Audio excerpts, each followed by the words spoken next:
I'm Amelia Harper. This is your news at 3 o'clock. Thousands of people are marching through Glasgow, calling for more action on climate change at the UN Climate Summit. It's part of the COP26 coalition's Global Day of Action for Climate Justice. Demonstrations are taking place across the UK, including in Newcastle, Cardiff, Belfast, Manchester and London. GB News reporter Alice Porter has spoken to a protester in London. You do things to stop burning fossil fuels, to stop extracting fossil fuels, and to support the other countries that need the economic support when we move to a new way of life, and we need a just transition for that to work. So there's lots of issues there. There's a lot of things that the government needs to be doing. All the governments around the world, they need to stick to what they agreed to at COP25, and so we're here to keep pressure on them. People will be able to book their COVID-19 booster jabs 5 months after their second dose from Monday. Currently, boosters can only be booked after 6, but the booking system is changing next week to speed up the rollout of the jabs ahead of winter. People will still only be able to receive the vaccine 6 months after their second dose. A knife attack on a high-speed train in Germany has severely injured 3 people. The train was travelling between Regensburg and Nuremberg when the attack happened at 9 a.m. local time. A 27-year-old man of Syrian nationality has been arrested, but there's no information yet about possible motives. Elsewhere, at least 92 people have been killed after an oil tanker exploded near Sierra Leone's capital. It happened after a bus struck the tanker in Freetown. A giant fireball could be seen burning in the night sky. President Julius Maada Bio, who is in Scotland attending COP26, called it a horrendous loss of life. Sir John Major has called the government's approach to the row about Owen Paterson shameful. The former Conservative Prime Minister said the government's action was damaging and that Scalise was unacceptable. The Prime Minister was forced to do a U-turn on the planned 30-day suspension of Mr Paterson over a serious breach of lobbying rules. A woman has been arrested after a paddleboarding incident on a river in Wales in which 4 people died. It comes after police confirmed the death of the 4th person, 41-year-old Andrea Powell from Bridgend, who had been in hospital. The suspect from South Wales has been arrested on suspicion of gross negligence manslaughter. She has since been released under investigation. In sport, George Furbank will replace England rugby captain Owen Farrell in their game against Tonga this afternoon. Farrell has been ruled out after testing positive for coronavirus. And 2 hyenas have tested positive for coronavirus, 2 in the first cases confirmed among animals worldwide. Samples were taken from Denver Zoo in the United States after several lions and 2 tigers also tested positive for the virus. The zoo said the hyenas have an occasional cough, but they are expected to make a full recovery. That's it from me for now. We'll have more on the latest news in an hour.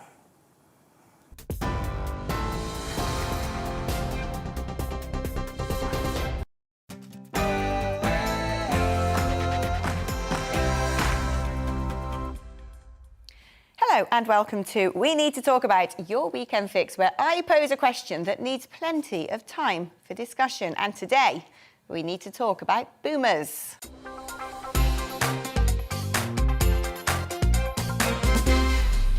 The post-war generation, born in an era where an appetite for life following 2 global conflicts saw a burst in both homemaking and opportunity.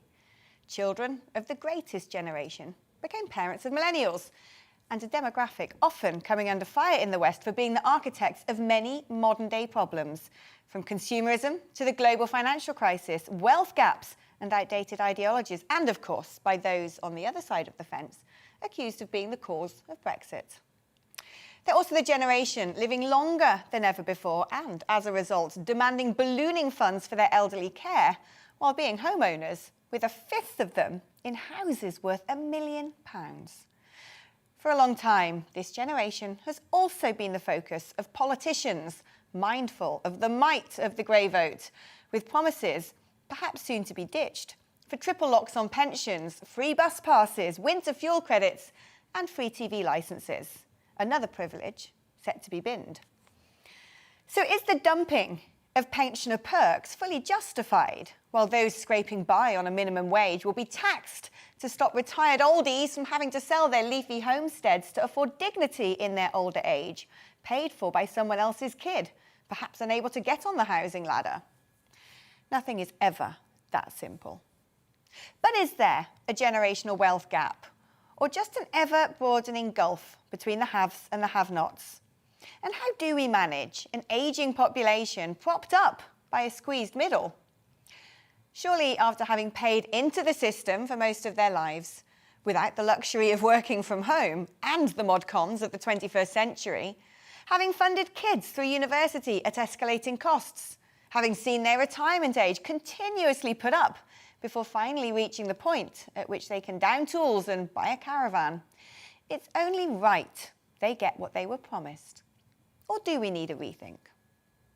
Boomers have 10 times more wealth than their successors, a gap 4 times bigger than previous generations.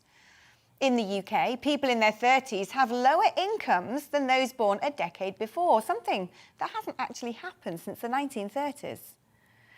The trajectory of exceptional growth after World War II brought rising prosperity, but this pattern started to diverge in the 1970s, and even more markedly so at the turn of the century.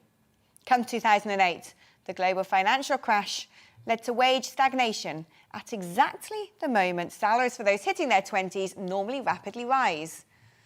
2 assets, pensions and homes, became extremely hard to obtain in a lending world broken by the excesses of previous decades, leaving a future doomsday for a generation without security, simultaneously expected to pay to protect exactly those assets of their seniors.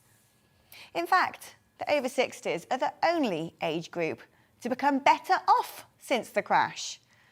Meanwhile, changes to welfare policy have exacerbated the divide. Working age and child benefits have fallen, while pensioners' benefits persisted and even grew. Perhaps to add insult to injury, the pandemic then exposed what can feel like massive inequality even further, with young people in insecure employment, shared and cramped accommodation, and dependent on freedom governing their social lives, were forced to lose livelihoods, lifestyles, and be locked up in pokey apartments to protect their elders, despite facing an almost immeasurably low risk themselves. Yet, the same so-called kidults will likely benefit from bequeathments. They flew the nest later, they remained dependent on the bank of mum and dad, and were purportedly mollycoddled more than any generation before, and have access to a rapidly advancing world of innovations their parents can easily feel excluded from. Today, we need to talk about boomers.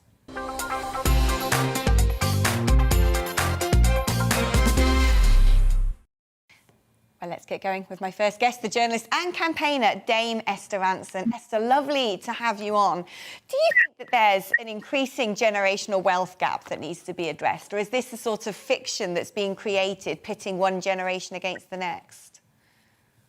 Here's the thing about little old people like me, and I feel I'm here under false pretenses because, sadly, I'm too old to be a boomer because I was born in 1940, not at the beginning of the war, not at the end of the war. But the thing about my generation and your generation is that it's very difficult to generalize. There are rich older people. There are loads of older people who are not at all rich and who depend upon their pensions and also the assets in their homes to look after them in older age, because it can be very, very expensive to be looked after. I mean, I recently opened a lovely local nursing home for people with dementia, but I was told that it would cost $90,000 a year to be looked after there. That's a heck of a lot of money. And the last thing I want to do is to cause my children anxiety. My mum, bless her heart, had enough savings to look after herself until she died. I want my children, and I have occasionally, I don't want to humiliate them by saying so, but occasionally been part of the bank of mum and dad myself, but I want them to be confident that the asset that you can see here in my country cottage will in the end, pay for my care if I need it. I wanted to ask you about that, actually, because it's interesting. Like, there's a big debate going on whether increasing national insurance was the right way to go about affording social care, given that people who probably demand the most social care are those in the ageing population, and that they're not paying into this. And by and large, you know, even the sort of lowest paid pay national insurance, people who might really struggle to get on the housing ladder are essentially going to be paying a tax to try and prevent a situation where somebody with an asset like a house has to sell it to afford care. Do you think that's the right way of going about things, or do you think actually those, you know, boomers might have to suck it up and realise that their houses might need to be cashed in to make sure they have dignity in their older age? I think they already know that. I mean, I think you're only entitled to free care if you have assets below a certain threshold. And I think having a cottage like this means that I would have to pay for myself. And actually, I think rightly, because I don't think I have a God-given right to pass on this cottage to my children without ever having to pay a penny for my care. But, you know, life gets quite tough as you get older. They say old age is not for wimps, or as Betty Davis said, not for sissies. And I have a friend who is literally imprisoned in her home, imprisoned by agoraphobia because she can't get out and about. And since November 2018, she has had 72 different carers. She never knows quite when they're going to arrive. They help her first thing in the morning. They help her last thing at night. Their visits last 10 minutes. And she's completely isolated. And I don't think we want that for our older people. I don't think we want an older generation that suffers from poverty of whatever kind, fuel poverty, having to choose between heating and eating, or having to live in appalling circumstances because they can't afford to be looked after properly. Do you think we actually live in a society now in the 21st century where old people are sort of thrown onto the scrap heap a little bit or become invisible, and that perhaps as a culture we should be looking at families trying to bring their parents as they get elderly back into the family home? Or do you think that actually enough has changed in the 21st century and old people should have the dignity of being able to live alone? Well, there are different circumstances that suit different families. I sometimes try and visualize what would happen if my mother came to live with my late husband and me, and I think there would be warfare quite soon because they were both quite positive temperaments, and I'm not sure they would have lived happily under the same roof. So I do think the ability to be able to hang on to your independence is important, but I also think that working on into older age, if you have your strength and your health, is a really good thing. When you were looking at COP26, I was really interested to see references to Sir David Attenborough, who is not in the first flush of youth, to Joe Biden, who is not a teenager. Sadly, the Queen can't be there, but we know she's working on and is quite determined to work on. So I think we need to think of our older people as a resource and to use them. I do know from my own experience that in the voluntary sector, in charities, all these major charities would fall to bits if there weren't older people funding them, working for them, delivering the service. Something like 60% of childlines counsellors are over 65. And do you think relations between the generations have deteriorated? I mean, there are phrases today like "OK, boomer." Do you think that sort of language is acceptable? Do you think there is a tension now between grandparents, parents and children that didn't used to exist? Or is this just something that happens every era, that older folk look at younger people and, you know, are up in arms about their trends and their habits, and the reverse is true? I think Socrates grumbled about the behaviour of young people. I think there is a thing that happens to you as you get older when you look with wonder at the people who are young and wonder quite why they do the things they do. Certainly watching Love Island, I must say, that strikes me. I don't watch it a lot. But I do think it's unhelpful to build the generation gap into a brick wall, because we do need each other and we do get on rather well normally. And certainly I find life with my children and my grandchildren is where my real happiness lies. So I'm hoping that we will continue to get a great deal of pleasure out of each other's existence and continue to help each other, because we need each other. Very wise words indeed. It's been an utter privilege to have you on. You're still an inspiration and as gorgeous as ever. Esther, thank you so much. Well, let's talk housing now with property expert Russell Quirk. Russell, when it comes to the discussion about, our parents had it all and they've really messed things up for the millennials, the one area that's constantly focused on is property and the fact that so many people now struggle to get on the housing ladder. Is there a generational divide that we need to address and how should we address it? I think that the reality is that, yes, of course, older people own vast majority of equity actually in housing. In fact, 46% of housing equity is owned by over 65. So that's a huge proportion of all housing equity, about £1.7 trillion. But of course, the argument, in my view, surely has to be that those that are now older have worked for it. They've not only worked hard and toiled and put money away, but they've also been taxed, and not just taxed from an income perspective and from a national insurance perspective, but of course they've also been taxed on goodness knows what else where property is concerned, not least the spectre, dare I say, of stamp duty, which of course after the stamp duty holiday now, Alex, has returned to normal. So, let's not forget, when you talk about the fact that, yes, lots of elderly people own properties that are more valuable because they've owned them for a longer time and because they've worked for them, that the stamp duty to buy an expensive property, so let's say something over £1.5 million, the Exchequer receives up to 17% stamp duty levy on that purchase. So I think undoubtedly, yes, whilst it could be seen as an imbalance, it's simply the fact that those that are older have worked, have accumulated, and have paid into the system. And frankly, I don't see why the elderly should have to pay twice for social care when they've spent their entire 45 to 50-year career paying into a system to fund exactly that. What's behind the fact that young people are really struggling to get on the housing ladder? Is it as simple as the fact that, after the financial crisis, previously there were mortgages offered with 0% and, no need to pay a deposit, 5% at the max, and it's actually that's creating the problem? I'm not sure that young people are struggling, honestly. So when you look at the proportion of purchases now that are from first-time buyers, it's about 30% of all purchases are those by first-time buyers. And that's one of the highest levels that we've seen for decades.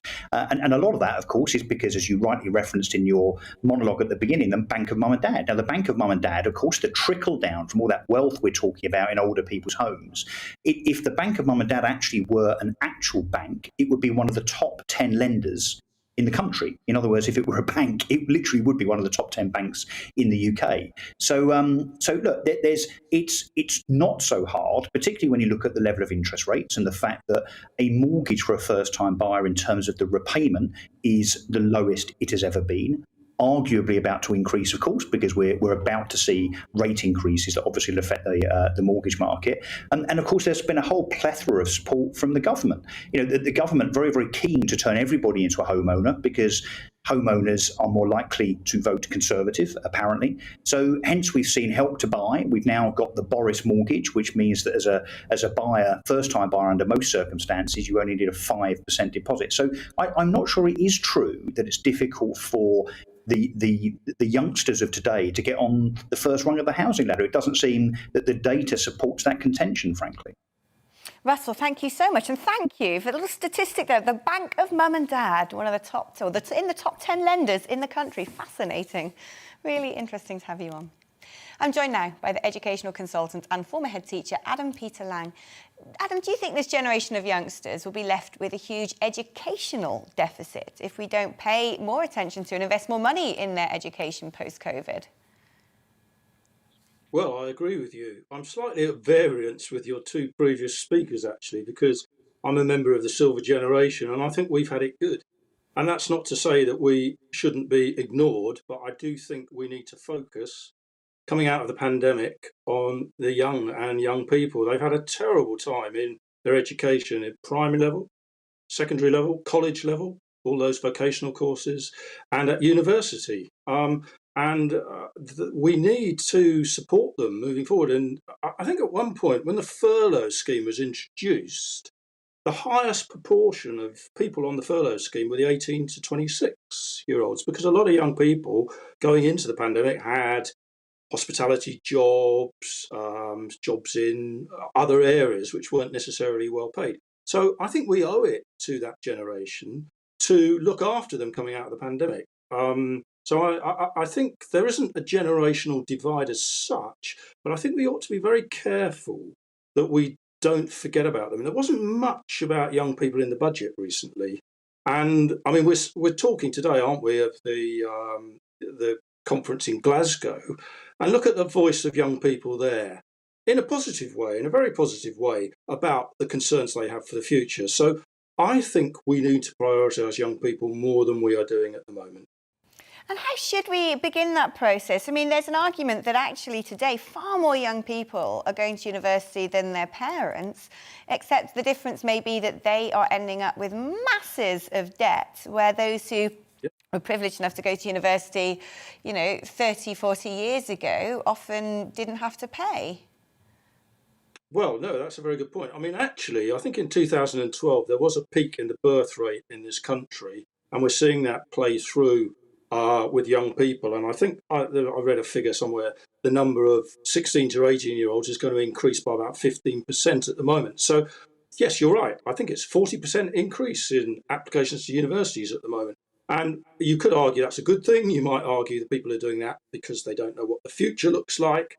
But yes, we need to think carefully about that. But yeah, young people are coming out saddled with enormous debt from that. And that's another issue that I think we need to come back and consider.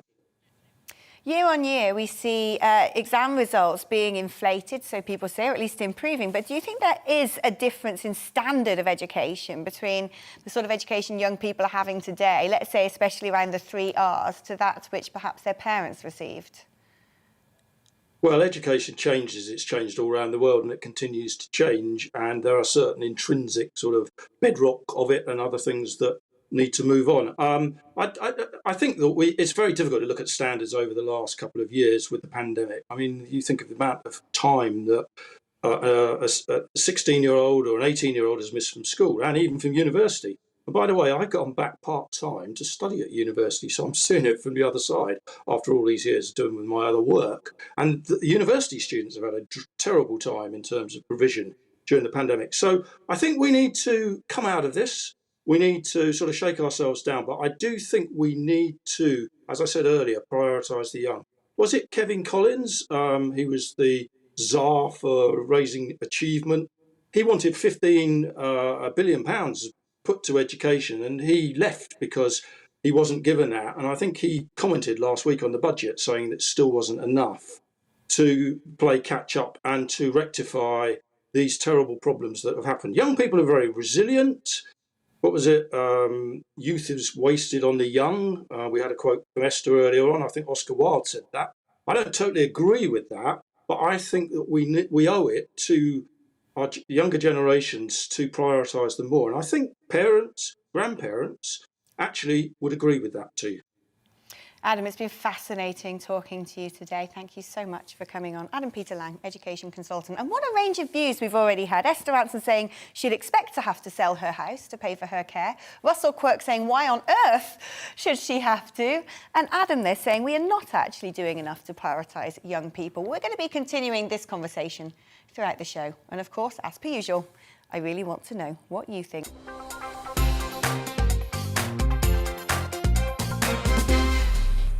You've just heard from the journalist and campaigner Esther Ranson, the property expert Russell Quirk, and the education consultant Adam Peter Lang. After the break, I'm continuing this conversation with leading pensions expert Baroness Ros Altman, Lydia Prieg, head of economics at the New Economics Foundation, and the columnist Poppy Coburn. See you in a couple of minutes.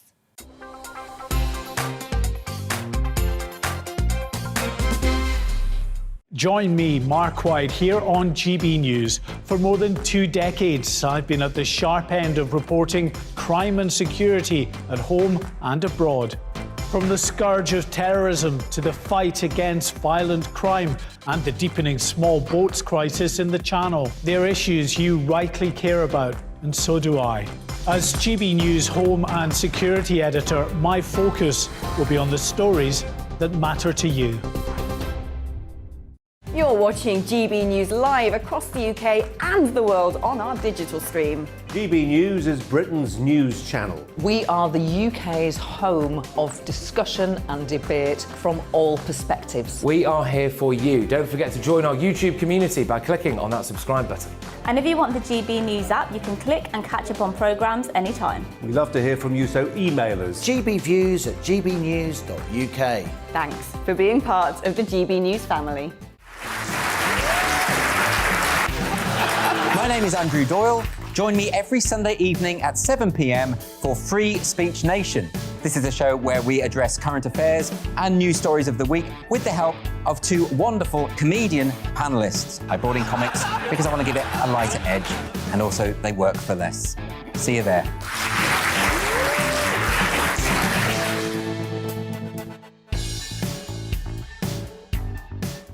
Join my show Farage, 7 p.m. till 8 p.m. Monday through Thursday, and there you will get opinion, analysis, debate, and I'll cover stories that nobody else dares to touch. And then for the last 15 minutes, talking pints. We're over a drink. We have a civilised conversation with someone. We very often disagree, but we do it in a grown-up way.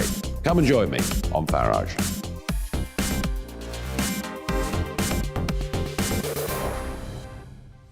I'm Colin Brazier.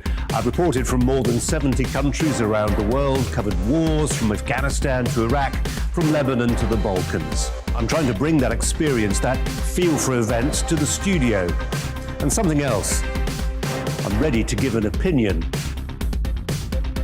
Today's stories with a spark. Brazier from 8 p.m. weekdays on GB News. Join us for Political Correction. We're here every Sunday to correct politics and put you, the people, back in charge. We talk about all areas of the United Kingdom, including Northern Ireland. Our debate goes way beyond the Westminster Village. It's about the real country. It's about your opinion. So please, we want you to tell us what you think. This is Political Correction. Every Sunday morning from 10 a.m. here on GB News.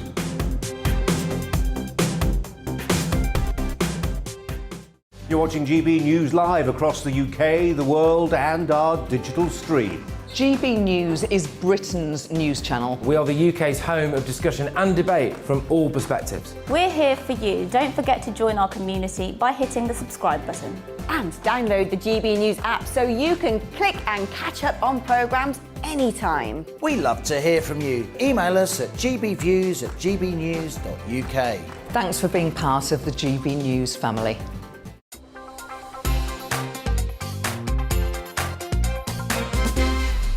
Hello, you're with the Afternoon Agenda on GB News with me, Alex Phillips, and we're talking about baby boomers. So is it time boomers coughed up for millennials?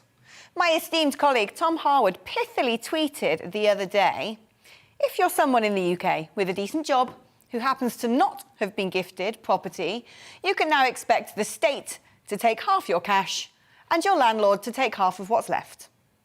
I wouldn't necessarily disagree with him. Government policy to whack up national insurance paid by the lowest earners, not retired people, to cover the rising cost of social care, largely due to an ageing population, invoked outcry from some parts of the commentariat, yet arguably not as much as whether the triple lock on pensions should be binned. But does it really have to be one generation versus the next? Are politicians creating a ticking time bomb of assetless, disconnected and abandoned youngsters at the altar of the boomer vote? Or is it only a matter of time before the disparity is corrected? Are millennials justified in feeling peeved that their parents had it better? Or is the opposite perhaps true? Oh, it's a spicy debate. We like that here. And one that has become louder today than in any bygone era. So let's get to the bottom of it.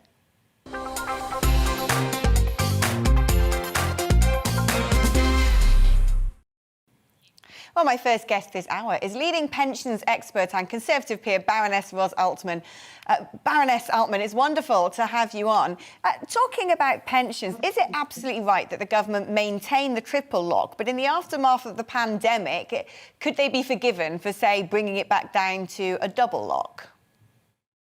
Well, if they were going to drop any bit of the triple lot, it shouldn't be the earnings link, which is the most important. And let's face it, the reason they're dropping it is because they don't like the number. Now, instead of adjusting the number for the effects of the pandemic, which would bring it down anyway, they're telling pensioners, sorry, we made a commitment in the manifesto in 2019 that we would protect you and make sure that you were not exposed unfairly to the rises in the cost of living and developments in the economy. But here we are 2 years later, and that commitment has been completely torn up. And we in the House of Lords tomorrow are mounting an effort to try to help the government see that what it's planning to do is wrong. And it's not because we think, oh, all pensioners are well off and they just need a bit more money. That's just not the case. 2 million pensioners are already in poverty. And the reality here is that we are taking away money from pensioners, which will be used to fund cuts in alcohol duty, reductions in the banking surcharge, and we're leaving more and more pensioners exposed to real poverty. Poverty among pensioners was rising before the pandemic.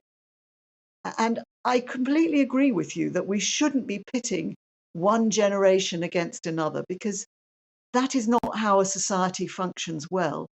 However, if you make a deal with one group in society, it's wrong to suddenly come along and tear it up, especially when we have, for example, the lowest state pension in the developed world. On the point of social care, though, which you mentioned at the beginning, I think it is absolutely wrong that we have introduced an increase in national insurance. There should have been a levy on everybody's income so that everybody pays for something towards social care. At the moment, like you say, people with buy-to-let properties or pensioners with high pension income aren't paying anything towards social care, which they are likely to be the first people to use. So I genuinely think this is a mistake. National insurance is paid more by low earners because it starts at a lower level, and a tax across the board, a contribution towards care, like an insurance premium, but levied on all income, makes a lot more sense to me. Having said that, taking away the protection from pensioners and giving them just a 3.1% rise when the OBR itself says that inflation next year is going to be 4.4% and possibly a lot higher. And the OBR has reported that average earnings were 5% this year. We're going to try and see if we can send this bill back to the Commons so that MPs can think again about whether they really want to break this vital commitment that millions of pensioners have been relying on, and the poorest pensioners are going to struggle with rising costs of living if we proceed with what I think is a very misguided policy. I mean, when it comes to pensions, do we have a bit of a ticking time bomb when it comes to, say, my generation, the generation below me, who may not have had sort of linear and stable career progression, but moved from job to job and haven't necessarily even started paying into a pension by the time they're even in their 40s? Is that going to create untold issues further down the line? Well, again, another misconception is that all baby boomers have had steady careers and have got great pensions. It's not true. Until we got auto-enrollment, which didn't come in till about 2012, only about half of the workforce was even covered by an occupational pension. So the idea that all baby boomers have got great pensions is a myth. The idea that they all went to university is a myth. About 10% of baby boomers went to university. Nowadays, a lot more people do. But again, I don't like the idea of pitting one group against another. Society is made up of people who live together and support each other, and there's government that make a deal that people should be able to rely on. And that deal should include how we support the most vulnerable people in society, and how we look after the elderly people who've finished their working lives, many of whom are not well off. Yes, of course, the wealthiest baby boomers have done extremely well, but that's only a minority. And yet all the other baby boomers are tarred with the brush of those who live perhaps predominantly down in the south and who a lot of policymakers tend to know. But if you get out and about around the country, there are millions of pensioners who don't have a lot of money, who are struggling to make ends meet, and who have relied on and trusted that when the government says they're going to be protected, that protection will actually come. Thank you so much for joining me today, Baroness Ros Altman, Conservative peer and pensions expert. It's really great to kick off the first hour with you. Now, Head of Economics at the New Economics Foundation, Lydia Prieg, joins me. Lydia, is there a generational wealth gap, or is this just a case of there are haves and have-nots, and they exist in both boomers and millennials, and actually our focus should be on trying to create more social mobility rather than yelling at pensioners to pay more for their offspring? So we've definitely got haves and have-nots in our society, but I would definitely agree that the picture is a lot more complicated than a simple generational divide, and it's not really particularly useful to crudely pitch different groups of people against each other. What I would say is we need to ensure that vulnerable people in society are obviously given support and an ability to thrive, and at the same time the costs of that are borne by the people who are best placed to bear those costs. So for example, if you're talking about something like a health and social care levy, very, very valid point that we've just heard about the fact that it needs to be applied to all incomes, so not just people who are currently working, but also to pension incomes. But I would actually go further than that and emphasise that if we want to look at the people with the broader shoulders, we actually need to look at wealth and often focus on wealth as opposed to income, or in fact, income earned from wealth, because currently the rate of tax that you pay on income earned from wealth can be half that you pay on income from regular work. So that is the first place I would go to look at getting a properly funded social care system. I wouldn't look at it in terms of pitching generations against each other. Guest at the very start of the programme at 4 o'clock was Esther Ranson, and she rather surprised me by saying that she lives in a lovely cottage, but she wouldn't expect her children to worry about her elderly care, as she's more than happy to flog her house to pay for it. Do you think that that's a good attitude? Is that the sort of attitude that people who have established assets should have? Or is it unreasonable, do you think, to expect people who have paid into a mortgage and own their house to then be forced to part with that and not pass it on to their children for the sake of, say, domiciliary care or a care home? So I would say in the UK, overwhelming public opinion seems to be that when it comes to matters of health,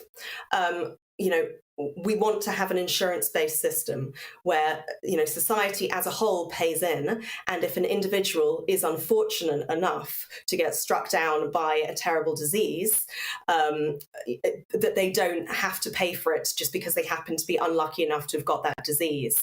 And so, yes, we need to be looking at people who've got wealth, but we need to be applying that to all people, who are in positions where they've got lots of wealth. We don't just want to be going to people who happen to be unlucky enough to have like Alzheimer's or vascular dementia. We don't apply that principle to, say, childbirth or cancer treatment or heart surgery. So I don't see why there's any indication that the British public want to apply that to a different set of illnesses either. I mean, some research conducted in America has said that baby boomers are 10 times wealthier than millennials, and that gap, the gap between the generations, is 4 times higher than it's ever been in history. Do you, in the New Economics Foundation, see evidence for that and think that it's a societal problem? Or is this something that's naturally going to correct itself over time when perhaps the wealthiest boomers do leave their assets to their children and the money can't be taken with them and so ends up getting back into circulation? Sure. So a big driver of a lot of the wealth over the past few decades in the UK has been house price inflation. And there's certainly absolutely no indication whatsoever that that's something that the government is going to step in and resolve, so that people who aren't already on, not on the property market still have a chance to get on the property market, or, just excluded from that. So I don't think there's any indication of that, either by intervening in the property market itself. And for example, during the crisis, one of the first things Sunak did obviously was cut stamp duty. So I mean, the government have shown their commitments to propping up the continued growth of UK house prices. But I would also say, when it comes to things like inheritance, the government have shown very little appetite for looking at things like, for example, moving to a lifetime gift tax, which would help cut down on lots of the tax avoidance that happens from an inheritance perspective. So it's a very real problem, but I'm not optimistic that the government are going to solve it. Dr. Lydia Prieg, thank you so much for coming on and talking about that very real problem that certainly a few millennials I know certainly identify with. Joining me now in the studio is Poppy Coburn. Poppy, you said young people are essentially trapped in a state of perpetual adolescence. Is that because they can't do things like get on the housing ladder, that they can't make decisions such as I want to have a child at this time, because there just aren't options out there for them to have it all? They're expected to have a career and they're expected to potentially go on to motherhood, but they can't buy a house. I mean, is that what you mean about, in essence, losing their agency? I've argued before, I think the main problem in this country is that people misunderstand that the culture war, and by extension the generational war, has a material basis to it. And I think, unfortunately, the Conservative Party has really lost sight of the values set forth by former Prime Minister Margaret Thatcher, who understood the most important principle for sustaining British democracy is home ownership. And this is not just the case for millennials, but also for my generation, which is Generation Z coming up, where unless you are lucky enough to come from a family with a lot of wealth and you're going to stand to inherit that wealth, there is very, very slim chance you're going to be able to get your foot into a housing ladder, onto the housing ladder. If you're a young graduate, for example, in London, you're probably going to be paying about, on average, 40% of your income on rent, which is already extraordinary, and people have discussed before the renting crisis in London. But really what's outrageous is then, if you're a graduate as well, you can expect to be paying about 42.5% marginal rate of tax. So not only are we penalising young people for lacking wealth to get on the housing market ladder, we're also making it impossible for them to keep their income. So we're taxing people who want to work hard, young people who are pulling themselves up by the bootstraps, they're not being lazy, and we're making it absolutely impossible for them to then gather that wealth to pass on to their own children. There's a very clear generational divide there, and I really am disappointed in the Conservative government for not having the courage to say, this stops now. We can fix this. We are thinking about the future of the country, not just short-term, what do our voter base want? Yeah, and is that the problem with this? So the sort of ever-tantalising spectre of the grey vote. I mean, at the end of the day, I think about 78% of them turned out to vote in the last general election, compared to 41% of 18 to 24-year-olds. And so evidently, this is when it comes to voting, a very mobile demographic. Is the problem that parties are constantly chasing that vote, rather than actually listening to the needs of those people who will, in theory, become their voters further down the line? Absolutely. Again, it's what's so disappointing. Boris Johnson is an extremely popular politician. The Conservative Party looks set to be ruling for the next decade or so if things continue as successfully as they have. They have a perfect opportunity here to go outside of what's popular, but what isn't necessarily good in the long term, and say, we know for the long-term future of the country, not just the country, but their own party, we need to make sure that young people are getting those opportunities, they're getting the money so they can turn that into wealth. And then they can start paying into a system. And I think it's disheartening for me, particularly, knowing that I'm paying so much tax on a social welfare net that I probably won't be able to use. The triple lock on pensions is not going to be there when I retire. This scheme is almost totally unsustainable at this point. Many young people aren't using the NHS because we're young, we're broadly quite healthy. So we're seeing all this money going out in taxation. We're going, hang on, what are we getting for this? We're just paying out the nose, and we can't afford a house, we can't afford to have children, or if we do, we have less children than we want. And we've been penalised for doing what we were told to do at school, which is get a degree, go into a graduate scheme. You know, that's where you make your money. Well, no, that's not great because you're paying a lot of money for that. It's just a very depressing state of affairs. You kind of get the feeling that you're being totally ignored and also patronised. I mean, I quite agree with you on that. But in terms of when it comes to the assets that boomers might have accrued, and certainly, you know, we were told earlier that Dame Ros Altman said that 2 million pensioners are living in poverty. Is the problem, in a way, the sense that instead of means testing pensioners, they've been treated almost like a special category in their own right and given perks such as winter heating allowance, even if they're millionaires, or free bus passes or free TV licenses? Again, that's set to be scrapped. But is there a problem that actually, by sort of demarcating pensioners as a special subsection of society, we've almost fed into this intergenerational battle that is being played out in the sort of interviews I'm conducting today? Absolutely, and I think it's a real shame because at the end of the day, no young person wants to be taking money from their granny. You know, we don't want to be seen as being selfish. These are real, genuine economic concerns that we have, and it's a shame that we all have to feel like we're scrabbling for that last piece of pie, but it doesn't have to be this way. With some good policy, we could change this, you know, for example, reforming the Planning Act, building more housing. That's a wonderful way to solve the supply crisis that could burst the housing bubble. But the Tories don't want that to happen because so many of their voters own assets which are always, always, always appreciating in value. Now, that's very short-term thinking, and it's unfortunate that then we get to a state of mind where you've got the elderly saying, oh, I dislike young people, they're all about wokeness, I don't understand what they're saying. You get young people who are totally disconnected from mainstream British society and politics, and so they're turning to quite hateful, far-left ideologies because they feel like they've got no stake in the society they've grown up in.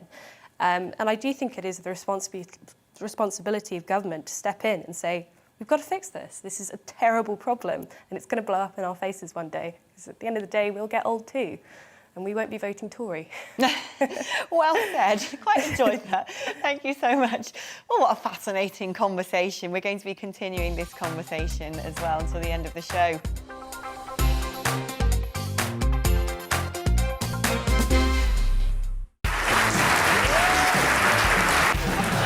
My name is Andrew Doyle. Join me every Sunday evening at 7 p.m. for Free Speech Nation. This is a show where we address current affairs and news stories of the week with the help of two wonderful comedian panellists. I brought in comics because I want to give it a lighter edge, and also they work for less. See you there.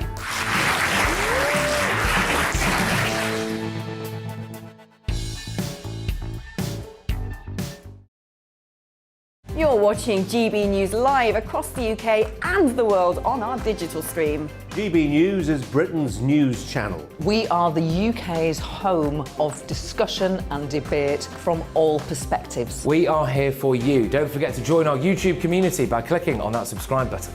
And if you want the GB News app, you can click and catch up on programmes anytime. We love to hear from you, so email us. gbviews@gbnews.uk. Thanks for being part of the GB News family.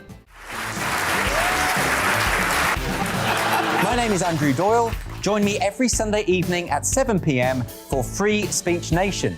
This is a show where we address current affairs and news stories of the week with the help of two wonderful comedian panellists. I brought in comics because I want to give it a lighter edge, and also they work for less.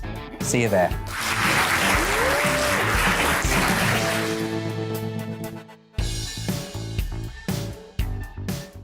Join my show Farage, 7 p.m. till 8 p.m. Monday through Thursday, and there you will get opinion, analysis, debate, and I'll cover stories that nobody else dares to touch.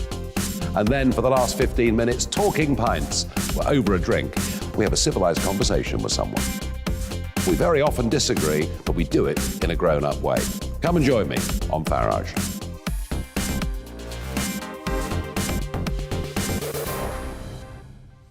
I'm Colin Brazier. I've reported from more than 70 countries around the world, covered wars from Afghanistan to Iraq, from Lebanon to the Balkans. I'm trying to bring that experience, that feel for events, to the studio. And something else, I'm ready to give an opinion. Today's stories with a spark. Brazier from 8 p.m. weekdays on GB News.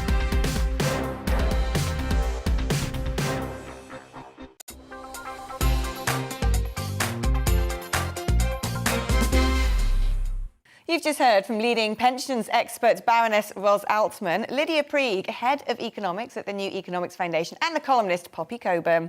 After the break, I'm continuing this conversation with your views on boomers. Are we penalising the young too much to pay for the elderly?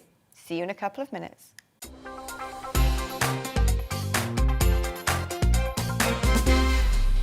We're causing some controversy. We're talking about boomers. Is that you? Are we penalising the young too much to pay for the elderly? Lots of you have been getting in touch with your views. Jane says most elderly, unless they're on benefits, pay for themselves and help their children and grandchildren to get on the housing ladder. They've paid taxes for decades. It's rare, unless they fall on hard times, that the young pay for them. Sally says many of the elderly have paid their entire life into pensions and the NHS via their taxes, paid to secure a protected retirement in case of need. They're not responsible for bad decisions made by politicians. Jessie says pensioners complaining to me that their pensions aren't enough, ignoring the fact that the young are funding their retirement by paying even more tax than they ever did. Yet the young will get less when they retire. Peter says when the elderly were young, they had to pay what they were told to. Teresa says the young have always been penalised, but in the end it works out because most of us get old and get the end benefit. When we were young, we didn't question it, but years of parents treating children as special has given them a sense of entitlement.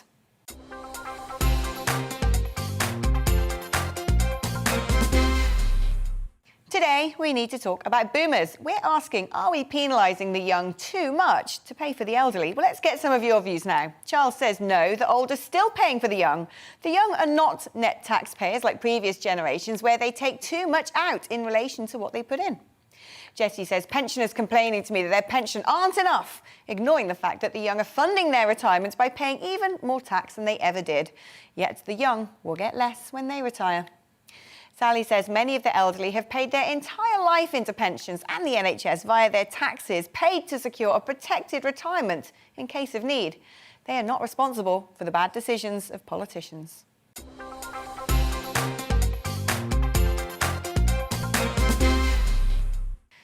I'm Alex Phillips, and you've been watching We Need to Talk About. And for the last hour, we've been talking about boomers. That's it for today. See you next time.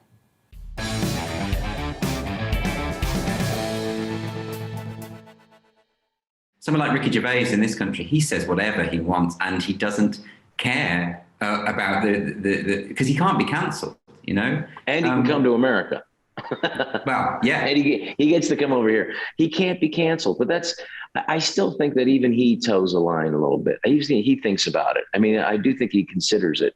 You have to, because the weird thing is, like for me, like what I feel about what's happening right now. I mean, I feel like I could talk about it on stage because I'm established, but I also think like, if you're partners with the biggest streaming service in the world, and then if you also, you're doing a commercial for this international company, and so you have to think, how much do I really want to rock the boat? And as a comedian, it's your job. The best description, Ralph Gleason, who was a terrific writer, talked about Lenny Bruce in the seminal book about Lenny Bruce. And he said that Lenny was the pearl in the oyster. Yeah. And Lenny Bruce, the great American comedian. And so the oyster is a beautiful thing. It's created. So the oyster is the society, and it creates this beautiful thing, a pearl, like Lenny Bruce. But the pearl is attacking the oyster. Yeah. So, and it has to cover it, and hopefully it just goes away. And it's this beautiful thing. So I do think that sometimes I think people forget that this is supposed to be an irritant. You are supposed to, as a comedian, you're supposed to be controversial. You're supposed to take the other side. You're supposed to get the audience to question their foundational thinking. And that, to me, what's happening with this wokeism, and I've been thinking about it a lot, because also it has to do with this new religion of scientism, is that what was really happening is this, as our good friend, Professor Peter Boghossian, he will tell you, there is even though they claim to be atheistic or atheist, or they claim they are still, there's a religious architecture in their thinking. Yeah. And so in that religious architecture, you're either with the religion or you're a heretic. And if you're a heretic, they try to burn you at the stake with this new fanaticism, and the burning you at the stake is social media. That ability to look away and let things be Yes. is a sign of maturity. And behind closed doors, and this is what the racism of law expectations is about, is but those Muslims, they're just not there yet. That's really what it boils down to. That's a really interesting point as far as that. Is it this expectation that Muslims are likely to react violently if they're upset? That's a very patronising. Yeah, because the assumption, Christians isn't it? used to do that in the past. They're over it now. Right. They're old enough, they're mature enough, they're adults. But the expectation that a Muslim who expects to be offended. Yes. So the assumption is if you're a Muslim, a drawing of the Prophet Muhammad, whether it's flattering or not, is going to offend you. Can you look away? Well, it's not necessarily true that all Muslims would be offended. Well, first of all, it's not true. Yeah. That's again why I think it's a form of racism, and it's a form of, in itself, if you want to pursue the notion of Islamophobia, Yes. it is actually a form of phobia. First of all, it's not true. It applies to a minority. Yes. But the assumption is they can't deal with it. The Christians can, the Jews can, maybe the Buddhists and the Sikh can. Yes. But the Muslims, they can't deal with it. They're just going to erupt in a violent rage. What I'm trying to investigate is bias. Yes. And how it's formed, because I definitely have bias. I am biased.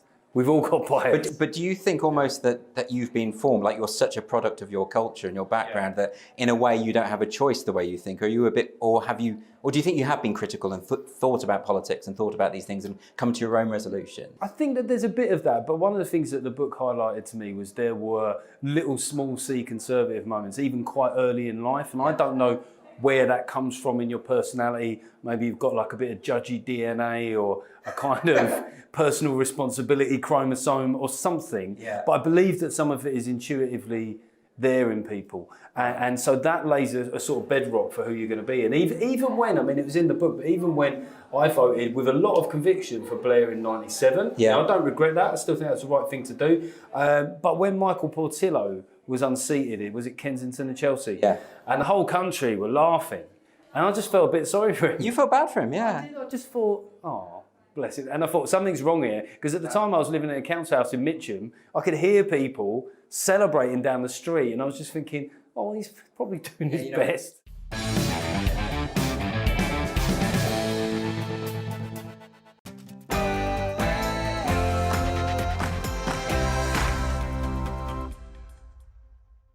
You're watching GB News live across the UK and the world on our digital stream. GB News is Britain's news channel. We are the UK's home of discussion and debate from all perspectives. We are here for you. Don't forget to join our YouTube community by clicking on that subscribe button.